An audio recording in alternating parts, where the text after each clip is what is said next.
Yo, what's up everyone? How are we all doing? Here we are, Henry VIII. I don't know why it took me so long to get around to this, to be honest, but there we are. 26 minutes, so I'm going to shut up and get into this.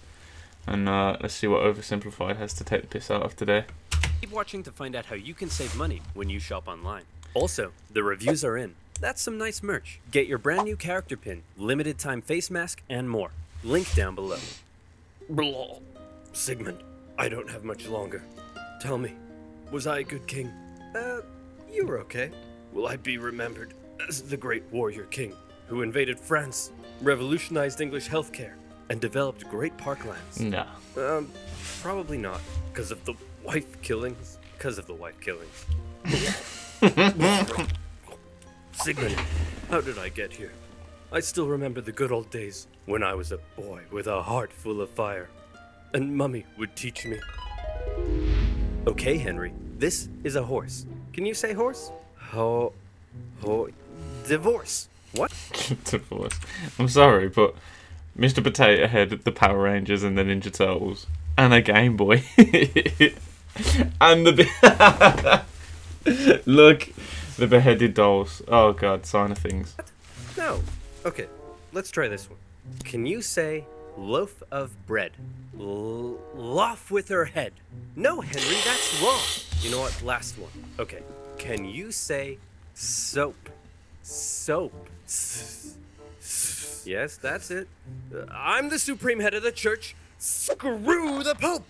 You know what? You're my son and I love you, but you're freaking weird, man. Yeah. Yeah. The year is 1491. England has just come out of 3 decades of civil war, in which a bunch of Henrys, Edwards, and one Richard had a little ding-dong over which royal house should rule the realm. Finally, a Henry won, Henry VII, and he had a son. What should we name him? My royal lineage is full of Henrys. A fine name, a vigorous name, a tenacious name, a muscular name. How about Arthur? And so Arthur, Prince of Wales, next in line to the throne, was born. 5 years later, Prince Henry was born, but nobody cares about him. He's not the heir, just a spare. The king wanted to make an alliance with Spain, so one day he said to his son Arthur, "Hey, baby, you see that lady baby? That's gonna be your wife. But father, I'm not even 3 years old yet. Listen, there's something you have to understand. You're my son. But more than that, you're a political bargaining tool." Basically. "But you love me, right?" "I love you as a political bargaining tool." Yay. "Hey, Pop, who the heck are you? I've written you a poem. Listen here, tiny man. Can't you see that I'm busy? But I'm your Not son." a peasant. "I have another son?" As Arthur was in another palace, being prepped to become king, Henry lived with his mother and 2 sisters at Eltham, where he was being trained for a church career. And not just that, Henry learnt languages. He played sports. He learnt the recorder. What a nerd. Am I right? Basically. Wrong. Henry was the coolest kid around. So I told my Latin teacher he could kissius my buddius. Anyway, here's Wonderwall. Anyway, here's Wonderwall. What the fuck? Anyway, here's Wonderwall. Great scholars and theologians from across Europe came to meet and teach the young Prince Henry, who by all accounts was a very enlightened, bright, and charming young boy. Everybody loved Henry. And out of everything Henry was taught, more than anything, he came to adore and respect theology and Catholicism. One of Henry's tutors was English poet laureate John Skelton, who wrote a textbook for Henry that we still have today. In it, he wrote a number of important lessons for the young prince, such as, do not be mean, loathe gluttony, and do not violate widows. Important lessons for any 9-year-old boy. Around this time, Henry's older brother Arthur, now 15 years old, was married to Catherine of Aragon, sealing the union between England and Spain. And then he died. Oh, my alliance with Spain, my poor, poor alliance with Spain. And your son, sire? Oh, yes, of course, my son. But mostly my alliance with Spain. Hey, Pop, who the heck are you? Oh, yeah! Son is dead, and but just it's like okay. that, an unprepared Prince Henry was now the new heir to the throne. And how about that alliance with Spain? Well, the solution was simple. Hey, boy, see that full-grown woman over there? That's gonna be your wife. What, my brother's widow? Yes. You're a freaking weirdo, man. Yeah, now, in the pretty Bible, much. there's a verse that says marrying your brother's widow, that's a big no-no. So the king needed to convince the Pope and get his special... This isn't the first episode we've seen the Pope just counting his cash, is it? Jesus. permission. Hey, can I please have my son marry his brother's widow? Sure, why not? And so it was. Henry's life was too... You know what's funny? The fact that that was okay, but then they butted heads down the road when he'd already allowed that. It's like, God, where are the lines? Do you know what I mean? Turned on its head as he was moved to the royal court, next in line to the throne. But tragedy struck when just a few months later, his mother, with whom he was very close, suddenly died in childbirth. The loss of his mother almost certainly had a big effect on the young boy. I'm getting some Hitler vibes here. Do you know what I mean? Well, it'd be more accurate to say that, you know, Henry vibes because he did come first, but there's some serious Hitler vibes there. In his older years, King Henry VII went on a bit of a paranoid trip. As was normal for a king at the time, Henry VII had had to quell a number of rebellions, and as he aged, he became ever more suspicious of the nobility around him. To keep them in check, he began levying huge, ruinous fines, left, right, and center. Dukes, bishops, barons, even his own mother. No one was safe from his tyranny, and the nobility of England began to suffer. So when Henry VII finally got sick and died just after Christmas 1508, there was a lot of celebration. Not only because the tyrannical Henry VII was gone, but because his replacement was the ever-popular, charming, and handsome 18-year-old King Henry VIII. Henry married... That jawline. Look at that.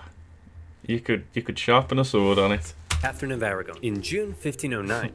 Which is quite ideal, to be honest, considering the future that he's about to have. You may be wondering, if it's so weird to marry your brother's widow, and since he's now king, couldn't Henry just decide not to? Well, yes, he could, but by now, Henry wanted to.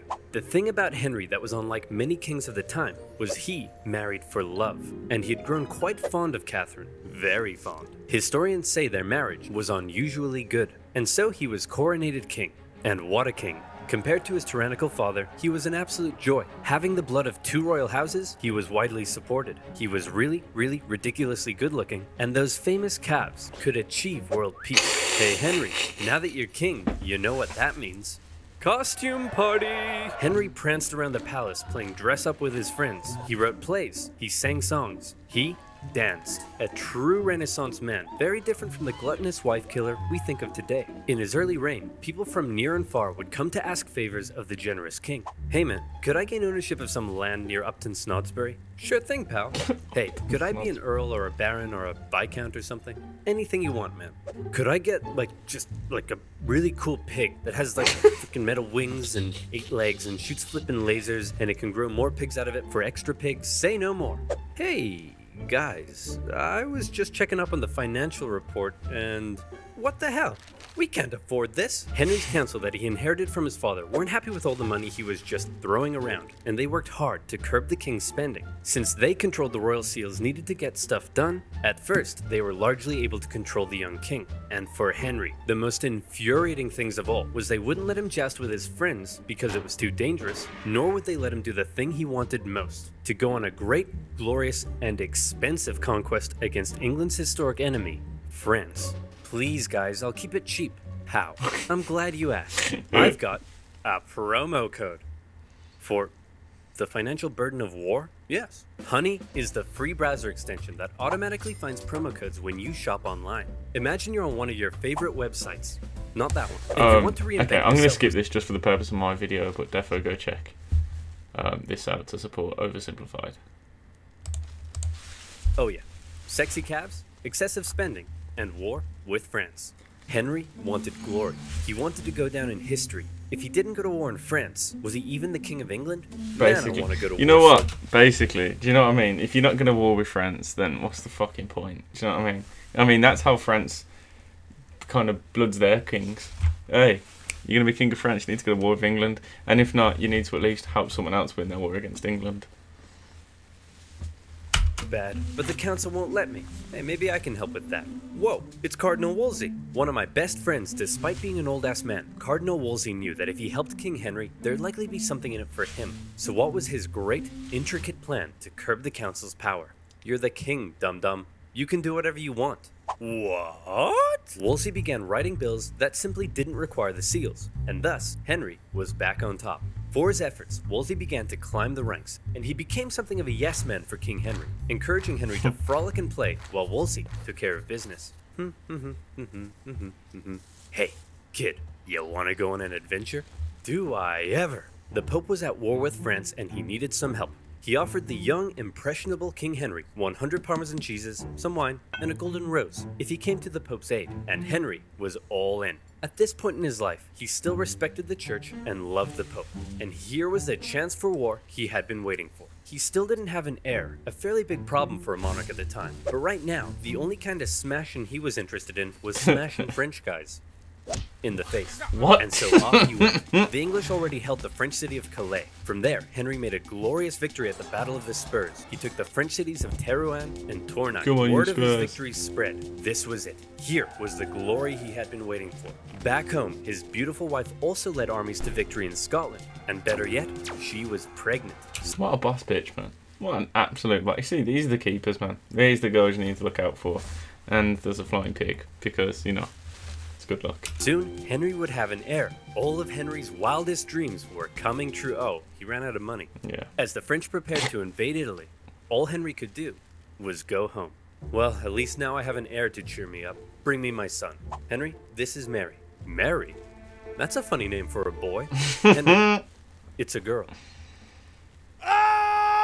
This was Catherine's 5th pregnancy that had not resulted in a male heir. Happy Henry wasn't so happy anymore. You still haven't given me a male heir. Well, how do you know it's my problem? Maybe it's your problem, Henry. It couldn't be my problem because I've been boinking half your maidstaff and one of them gave me a boy. Sure. Yeah, you know what? Maybe it's my problem. I'll look into that. Cardinal Woolsey, now Henry's Lord Chancellor, knew his job depended on keeping Henry happy, and so he said, well, if you can't be the great warrior, then how about the great peacemaker? Not as cool, but okay. And so the Field of the Cloth of Gold, a glamorous peace summit between England and France, was held. The King of France, Francis I, was essentially the French version of King Henry, and the whole thing was basically one giant codpiece measuring contest. The two sides did agree to a peace I heard we won that, by the way, that measuring. I heard we won. Just heard. treaty. However, it didn't last long. You see, there was a third major player in European politics at the time, an exquisite specimen of royal inbreeding, an heir to a huge inheritance, and a chin that could hit a home run. Holy Roman Emperor Charles V. He was Henry's wife's nephew. Henry had helped him out in the past to put down a Spanish rebellion, and now the two wanted to make an alliance, and so a marriage was arranged. Mary, I'd like to introduce you to your 22-year-old fully grown adult cousin, and now your future husband. Ew, he looks inbred. Mary!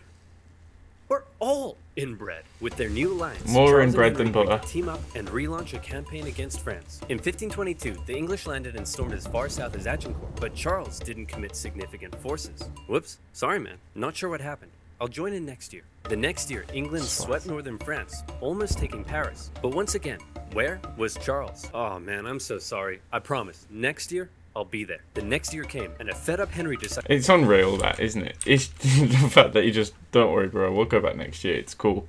And done it 3 times, basically. And swept northern France, almost taking Paris. But once again, where was Charles? Oh man, I'm so sorry. I promise, next year, I'll be there. The next year came, and a fed-up Henry decided he was gonna sit this one out. And just as Charles ravaged the French at the Battle of Pavia and captured the French king. Holy crap, dude. Yeah, I totally kicked France's butt. That's great. So, can I have the French throne like we agreed? No. What? And also, I don't want to marry your ugly daughter anymore. Ugly? Have you seen your chin? Mummy says it's a strong chin for a strong boy. As Henry's alliance with Charles fell apart, Henry knew his days as a warrior were over. This was a problem for Henry, but it was a bigger problem for his wife. Catherine of Aragon had 2 jobs. The first was to give Henry a male heir, but the second was to maintain an alliance with her relatives in Spain, including her nephew. She had failed, and Henry's sexy eyes began to wander. Home from all his wars, Henry ate up his daily 5,000 calories of meat as an infatuation began to grow for one of his wife's ladies-in-waiting, Anne Boleyn. Beautiful, intelligent, cultured. She was exactly Henry's type. Now, Henry had had dozens of mistresses, including Anne's sister, but Anne didn't want to just be Henry's side chick. She wanted to be his queen. Henry sent dozens of letters, thirsty love poems. In one, he proclaimed that he would like to kiss her pretty duckies. Henry's loins were on fire, but Anne kept him at just the right distance to drive him crazy and push him to find a way to get rid of his current wife. Wolsey, I want a divorce. And as the representative of the Pope here in England, I expect you to sort it out quickly and quietly. I don't want this to turn into a Europe-wide scandal. You got it, Your Majesty. Hey! Big Papa! My boy Henry says he wants to divorce his wife. Any chance? To Henry's shock and horror, Wolsey deferred the case back to the Pope in Rome. To make matters worse, after all the wars in Europe, the Pope was currently under the thumb of Charles V. Now everybody knew what was going on, and Henry's divorce trial had become a pawn of greater European politics. For Wolsey, the decision was a disaster. His job was to keep Henry happy, and Henry was very, very unhappy. Nevertheless, the divorce trial began. Henry's case rested upon the Bible verse in Leviticus that claimed marrying your brother's widow would lead to childlessness, and Henry was certainly having a hard time getting a male heir. He argued that the Pope had got it wrong when he allowed Henry to marry his brother's widow, and that now divorce was the only solution. However, the Pope and Charles V acquired some interesting letters from an unknown source. He wants to kiss her pretty duckies? Man, this guy's loins are on fire. The Pope now knew the case for divorce may not actually be found in Henry's Bible, but in Henry's pants. After escaping Charles V, the Pope did send out one Cardinal Campeggio to oversee the trial. Campeggio was an old man racked with gout. It took him 6 painful months to travel from Rome to England, and when he finally got there, this kept happening. Hey, I need you to take a look at this evidence. I can't. My gout is acting up. Hey, are you ready to take my testimony? I can't. My gout is acting up. Hey, can you please make a decision? Is this real? I've never heard of this in my life. What? My testimony? I can't. My gout is acting up. Hey, can you please make a decision? I can't. Your gout is acting up? My gout is acting up. Anne Boleyn, with her Protestant views in support of the Reformation, suspected the Pope was just delaying. For 2 whole years, the trial dragged on, and in the end, the Pope simply said, no. No divorce for you. Henry, the king that had previously defended the Pope militarily from France and intellectually from the reformist ideas of Martin Luther, who had once respected the Pope above all, now found the Pope standing between him and 4th base. Your Majesty, what will you do? I'm the king, dum-dum. I can do whatever I want. What? For his failure, Henry removed Wolsey from the court, a decision that was likely influenced by Anne Boleyn, who disliked the cardinal. Having fallen from grace and with potential charges of treason over his head, Wolsey died of illness a year later. Then, Henry set about removing England from the influence of the Pope. Hey, if you do that, I'll excommunicate you. Who cares, man? Oh no, apathy. My weakness. Henry gathered theologians and scholars. Any medieval Total War players, you all know how much of a bitch it is to be excommunicated. Oh, it just makes things so hard. If you don't play Total War, you probably won't understand. But when you get excommunicated in that game, it just makes things so much harder. Jesus. His head, Wolsey died of illness a year later. Then, Henry set about removing England from the influence of the Pope. Hey, if you do that, I'll excommunicate you. Who cares, man? Oh no, apathy. My weakness. Henry gathered theologians and scholars together to help him make his case against the Pope. Together, they argued to the people of England that the Pope's rule over the Church was basically a takeover of what had once been a self-governing, national English Church. And if that sounds familiar, some historians do believe this moment may have laid the foundations for English Euroscepticism. That's right, Brexit may have been influenced by Henry's explosive loins. By and large, the people gave Henry their support, and those that didn't were going to be in for a rough time. But for now, Henry assumed the role of supreme head of the English Church, and his next divorce trial was a foregone conclusion. Catherine of Aragon was Aragon, and Anne Boleyn was in. Alright, I've upended the entire country to be with you, so you'd better give me a son, okay? Now, did you get my letter about the duckies? Having finally married the girl of his dreams, it was party time for Henry. And what a party. Life in the Tudor court was non-stop. Huge banquets, with each person eating on average 5,000 calories a day. And no vegetables. Those are for poor people. Rich people ate meat. And so you know what else is for rich people? Constipation. But don't let that stop the party. The toilets are communal. And Henry himself was the center of everything. Can you imagine? The best food. He had 1,200 pairs of shoes. He didn't even have to wipe his own bum-bum. Life was great. I'm not gonna lie. I think if I was as rich as Jeff Bezos, I'd still want my own ass. I can't have that.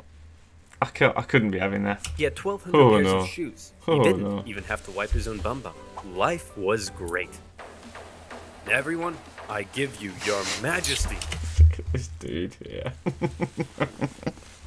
Everyone's gone for the look, you know, the traditional look, and there's this guy. Fresh out of Cyberpunk. King Henry VIII. But how did they pay for it all? Well, influenced by his fairly Protestant new wife, since Henry had overturned the organization of the church, this is how they paid for it. Oh my goodness, how awful. Selling fake fragments of the cross? Vials of Jesus' blood that you got from a duck? Using religion in this way? This is terrible. I must confiscate all this money at once. Yes, how awful. I must take all of this away immediately. Monasteries across the nation were dissolved and their riches placed in the royal coffers. Obviously, many people weren't too happy about this, but Henry had a plan for that as well. Henry's descent into tyranny had begun, as any who rejected his new claim as supreme head of the English church found their heads on the chopping block. And so Henry partied. He danced, he sang, he ate, he jousted.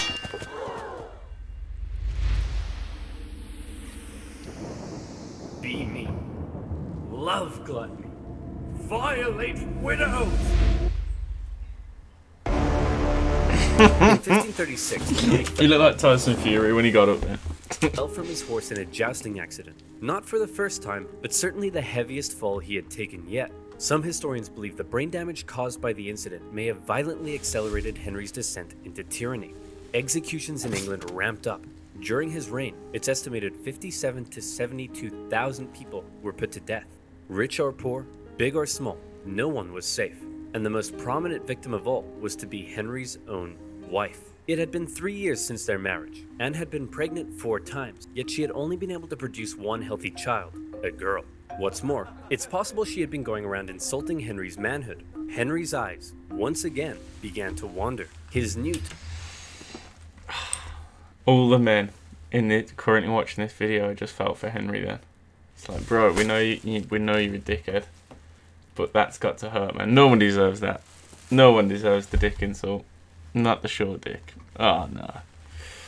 Bro, 3 inches, take it or leave it. Do you know what I mean? Insulting Henry's manhood. Henry's eyes, once again, began to wander. His new top man, Thomas Cromwell, didn't want to end up like Cardinal Woolsey, and so he came up with a plan. There was a court musician who had been quite flirtatious in public with the Queen. Well, Thomas Cromwell and his boys got a forced confession out of him, saying that it didn't stop at innocent flirtation, and the charges came rolling in. Listen, Anne, we need to talk. Oh no, you're gonna divorce me, aren't you? Just like your last wife. Aw, no, come here, shh, no. I'm not gonna divorce you. It's much worse than that. Anne was charged with adultery, perversion, even incest, and plotting to kill the king himself. The jury found her guilty, including her own uncle and ex-fiancé, both fearing the wrath of the king. And on May 19th, 1536, Anne Boleyn... Why does the sword look like a club? Like, it doesn't even look sharp. ...the wrath of the king. And on May 19th, 1536, Anne Boleyn was Anne Boleyn. Literally the next day, Henry married one of Anne's ladies-in-waiting, Jane Seymour, his 3rd wife. After Anne had smack-talked his manhood, and since he still had no male heir, Henry went on a campaign to ensure the public knew he was as virile as it gets. He had this famous portrait painted of the manliest man I've ever seen, and later... Oh, as it gets, dead. he had this famous portrait painted of the man... Look at that piece. Oh my god. This man is going jousting. Manliest man I've ever seen. And later, he would even have his physician make a declaration about his health. King Henry is a fine specimen of a man, and... please don't make me say this. No. Say it. And every time I look at him, I wish I was a woman. The truth is, after his jousting accident, the king had badly injured his leg and was no longer very active, yet he was still eating his daily 5,000 calories. So by now, Henry was extremely unhealthy. For the remainder of his life, he would incur a number of illnesses, and his injured leg ulcers would ooze stinking pus. A fine specimen of a man indeed. On the church front, Henry's new and now pregnant wife was a devout Catholic, and she pleaded with the king to reinstate the monarchy. Oh, after hearing about the leg, I just feel sorry for his wife now. New and now pregnant wife was a devout Catholic, and she pleaded with the king to reinstate the monasteries. Henry was sick of wives meddling in his business, and he bluntly warned her to remember... Wait, what is that? I don't know if he's put that in there on purpose. monasteries. Henry was sick of wives meddling in his business, and he bluntly warned her to remember what happened to Anne Boleyn. Since splitting with the Pope, Henry had been hard at work determining the theology of his new Church of England. It kept many Catholic traditions, while on the other hand embracing some reformist ideas, such as requiring the use of a new Bible not in Latin, but in English. The cover of Henry's new Bible depicted the people appearing to worship a giant King Henry. And in the corner, there's some people being put to death, just for good measure. For any who opposed Henry's ideas, whether Catholic or Protestant, for any who rebelled against him, it would be off with their heads. In October 1537, Henry finally got what he had been waiting for. His wife Jane gave birth to a healthy boy. However, the triumph soon turned to tragedy, as Jane Seymour died days later from complications during the birth. Henry mourned Jane, the woman who had given him a son, for 2 years. Your Majesty, it's time to choose your next wife. Thomas! Not now! Can't you see I'm in mourning? That one. The woman Thomas Cromwell had lined up for Henry's next marriage was the sister of a powerful German duke. But all Henry cared about was that she was pretty as pie, and Thomas Cromwell promised that indeed she was. However, when she arrived in England, Henry was less than pleased. Your Majesty, let me introduce you to your fourth wife, Anne of Cleves. What's that smell? I think it's your legs, sire. No, it's Anne of Cleves. She's ugly. This is treason. What? Off with his head. Henry found his new wife so repulsive that he never consummated the marriage and divorced her just 6 months later. God, imagine being her. Imagine getting rejected by this fat, oozing, stinky prick. And for bringing Henry an ugly, stinky woman, along with additional charges of plotting treason, Thomas Cromwell lost his head. Apparently, King Henry really regretted this. He said this is the one killing that he genuinely regretted. The very same day of Cromwell's execution, Henry married his fifth wife, the famed beauty, Catherine Howard. She's believed to have only been 17 at the time. Henry was 49. And like Anne of Cleves, Catherine Howard didn't last long. You see, for some reason, she may not have been entirely satisfied with her 49-year-old fine specimen of a man, and it's possible she engaged in a number of extramarital affairs, including one with her cousin, Thomas Culpeper. When Henry found out, he was devastated. How could she do this to me? But, sire, don't you have hundreds of mistresses? Shut up, Barry. That's not the point.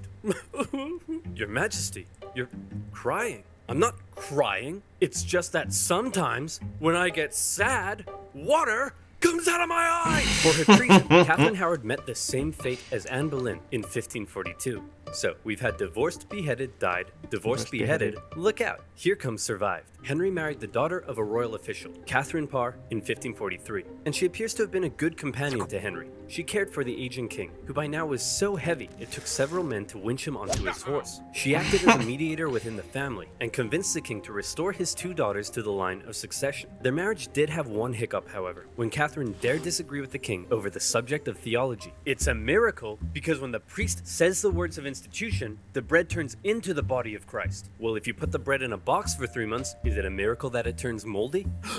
Treason! You can't just call everything treason, Henry. The king called for her arrest, as serious charges were placed over her head. However, in the end, she told Henry that she had not been disagreeing with him, but simply learning from him. And so when the guards came to arrest her, the king told them to make like an Anne and cleave. Catherine Parr stayed with Henry right Modern problems require modern solutions. That was very clever. Until the end. As he aged into his later years, in increasing pain and ill health, he grew ever more suspicious and moody. The once generous, promising young king was now feared by all around him. Sigmund, I don't have much longer. Hold me. Of course, sire. Do you have any final wishes?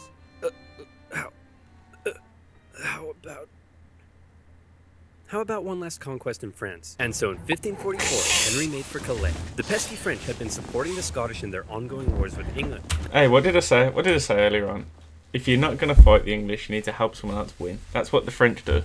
4. Henry made for Calais. The pesky French had been supporting the Scottish in their ongoing wars with England, and they also owed Henry some money. So the extremely unhealthy king personally led a siege against the French city of Boulogne. The English dug tunnels under the castle, and on the 13th of September, the French surrendered. A glorious victory for Henry.